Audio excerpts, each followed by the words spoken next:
Welcome, my dear viewers. Thank you for being with my channel and watching my videos. I'm telling you a story from my life. Watch this video to the end. You will understand what I'm telling you, so as not to miss my new videos. Do not forget to subscribe to the channel and leave your explanations in the comments. Then let's go. Your drawings won't sell. If you have time for that, get a part-time job, Liam declared, tearing up the tickets to my art show before my eyes. As the torn pieces fluttered to the ground, tears welled up in my eyes. The dream I had nurtured since childhood, finally realized in my own art exhibition, was consistently belittled by both Liam and my in-laws whenever I picked up a pencil. Despite the constant criticism, I persisted. I juggled household chores and the care of our daughter Lucy, never neglecting my responsibilities. I refrained from criticizing Liam's hobbies, but this blatant disrespect was too much to bear. I decided I wouldn't forgive Liam. It was time to live life on my terms, without allowing anyone to dictate or complain. Picking up the torn tickets, I locked eyes with Liam. I'm Emma, 35 years old, married to Liam since I was 22. Lucy, our only daughter, just started elementary school. As a mother, seeing her adapt to school life brings me some peace of mind. After seeing Liam and Lucy off and completing household chores, I settle at my desk. Working as a freelance illustrator, my clients range from individuals to corporations. Despite steady commissions, my family has never acknowledged the value of my work. We reside in a second-hand house with my in-laws, who contribute nothing to household chores and only complain about my cooking and drawing, labeling me as useless. Their belief that drawings can't make money persists, despite my explanations. They suggest I give them money from the Social Security checks they receive, claiming it's proof of their past hard work. I proposed living separately, but Liam always defends his parents, making me the villain. Lucy adores her grandmother, who spends her money on toys for her. Lucy compares me unfavorably, believing her grandma would never say no. When I intervene, Lucy accuses me of being mean, causing public scenes. One night, after Liam scolded me for making Lucy cry, he decided that he and his mother would take care of her. This commitment lasted only 3 days before I was once again tasked with Lucy's care. Despite the challenges, my art thrived. Receiving an email invitation for a solo exhibition, I embraced the recognition from clients who appreciated my work. Working tirelessly into the night, I created new pieces for the upcoming exhibition. Despite my family's indifference, the thought of showcasing my art to a wider audience fueled my determination. Facing a dilemma about inviting Liam to the exhibition, I approached him during a baseball game he was engrossed in. His response dashed my hopes as he revealed plans to hang out with friends on the day of my exhibition.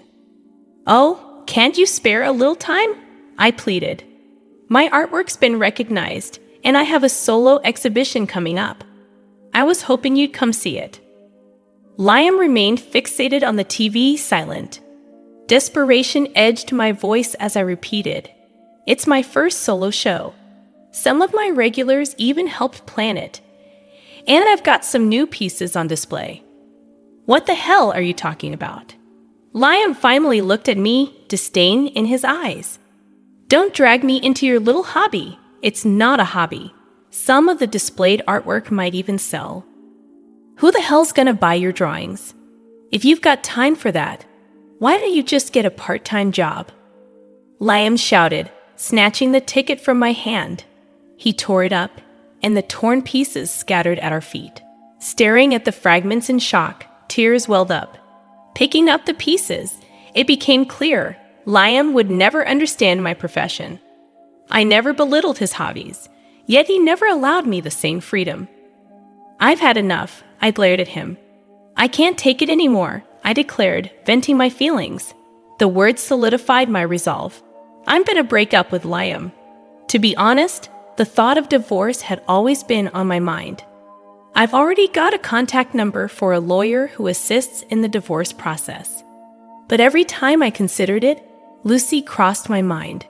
Our child needs both parents. Moreover, if I left, Lucy would have to transfer schools. That's what I'd endured all this time.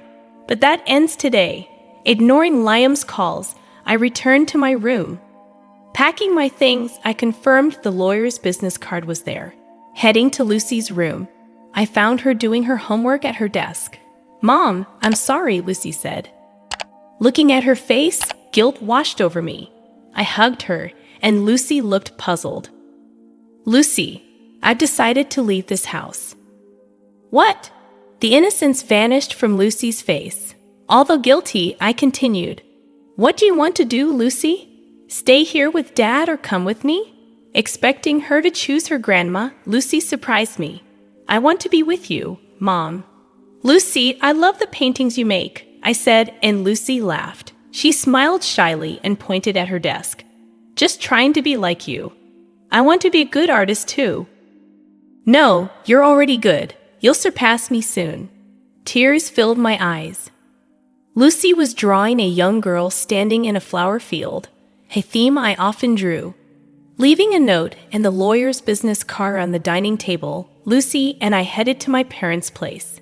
They welcomed us without hesitation, aware of the situation. "It must have been tough with Liam behaving like that, Emma," my mother said. "Yeah." Before I could catch my breath, my cell phone rang. It was Liam, seething with fury on the other end. "Emma, where's Lucy?" "She's with me. She decided to stay with me at my parents' place. If we're going through with a divorce, we'll need to discuss Lucy's arrangements." Though I aimed to shield Lucy from confusion, I yearned to seek support from my parents before navigating the divorce process. Surprisingly, Lucy opted to accompany me. "Dad, do you want to talk?" "Yes." I handed the phone to Lucy, and Liam's tone softened instantly. "Lucy, are you okay?" "Yeah, Dad. I'm sorry, but I want to be with Mom." "Why would you say that? Staying with her will make you unhappy. Come back home." "Dad, that's not true." Lucy replied calmly, revealing a surprising maturity. "Mom tried her best all the time. I've seen it. But you and Grandma kept saying hurtful things about her paintings. I'm worried about Mom. That's why I want to stay with her." With that, Lucy ended the call and gave me a bashful smile.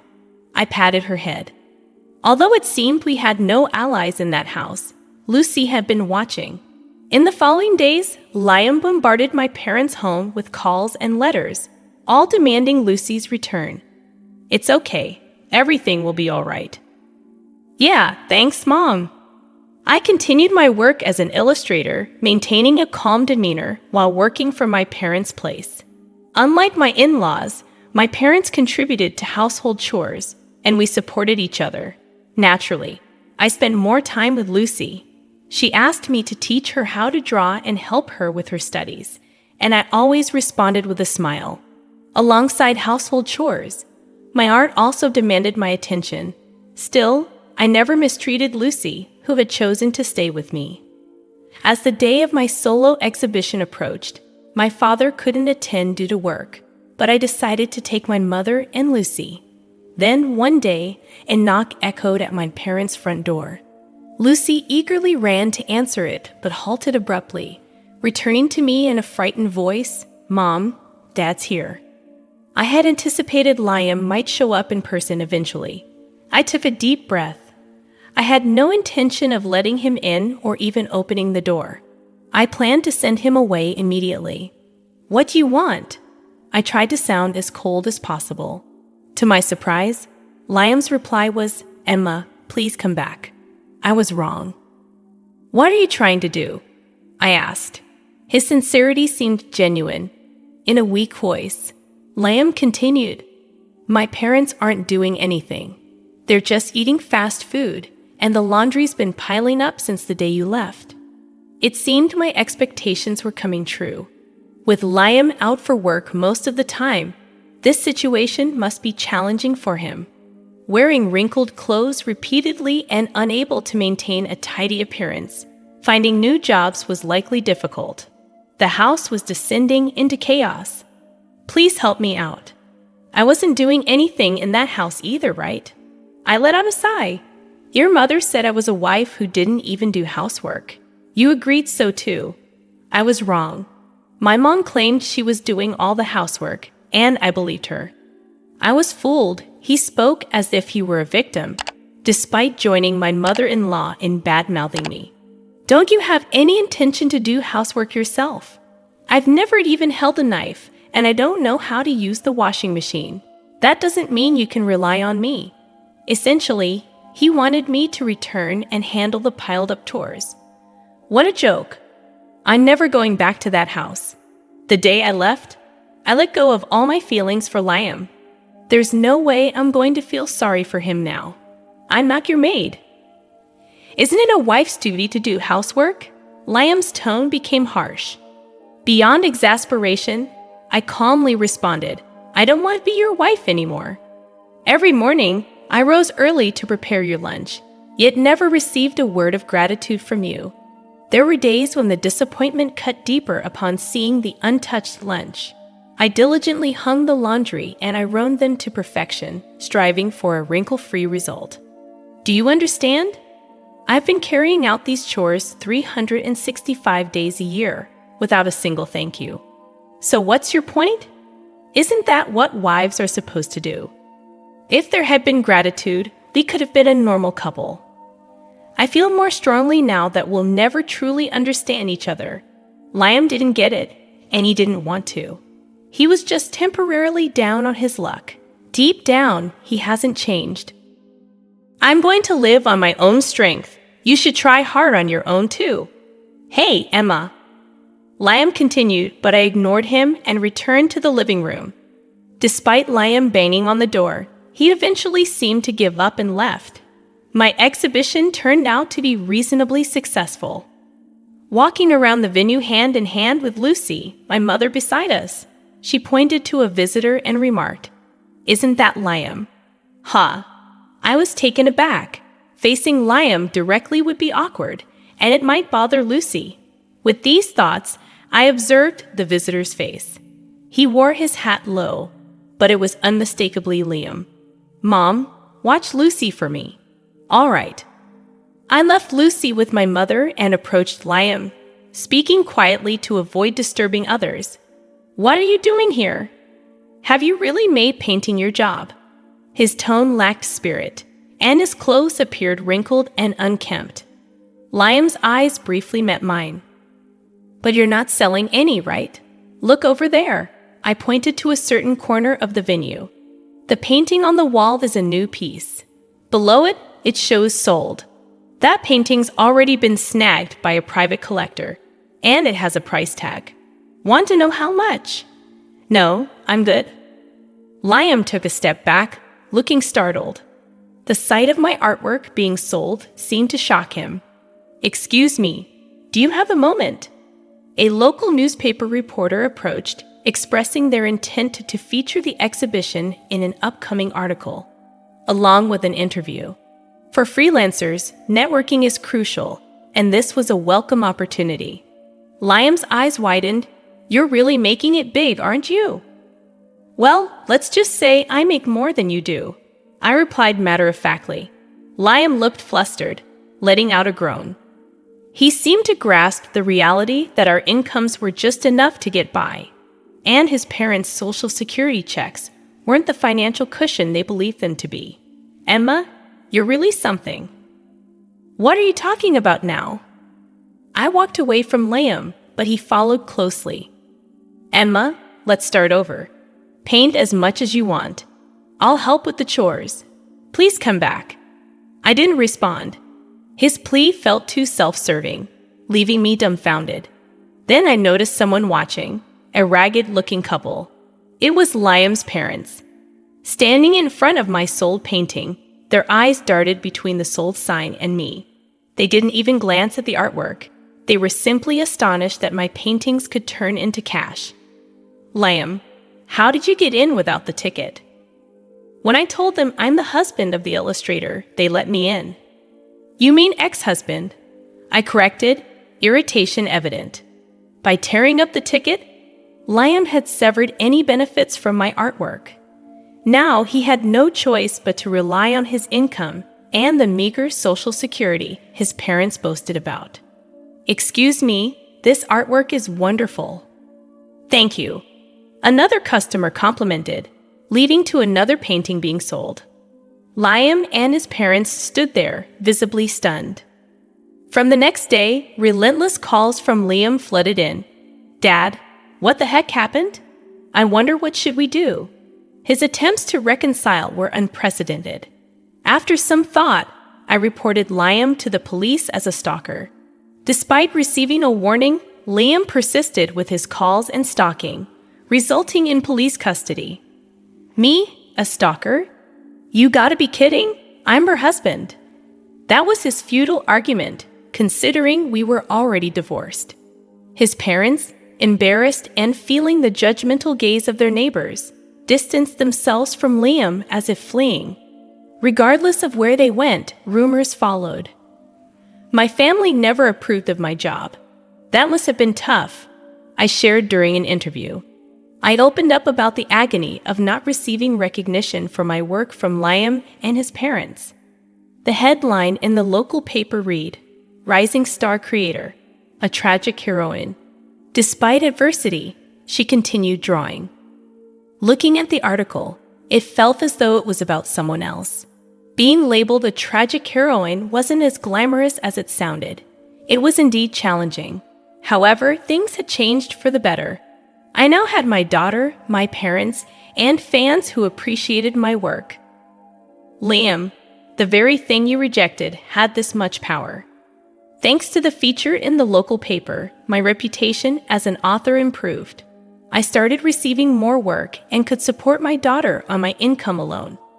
Staying at my parents' house felt uncomfortable, so I rented an apartment near my daughter's school. My parents seemed disappointed, offering, "You can always stay with us. You've been through a lot in that house." "Thanks, but it's my life," I said, reminding myself not to rely on others, a lesson taught by Liam and his parents. I'm going to take that lesson to heart. One day, my daughter brought a friend home from school. Adjusting well after transferring, despite the inconveniences caused by my circumstances, she proudly introduced me. "My mother's an artist." "That's so cool." Since moving, my daughter sounded more mature.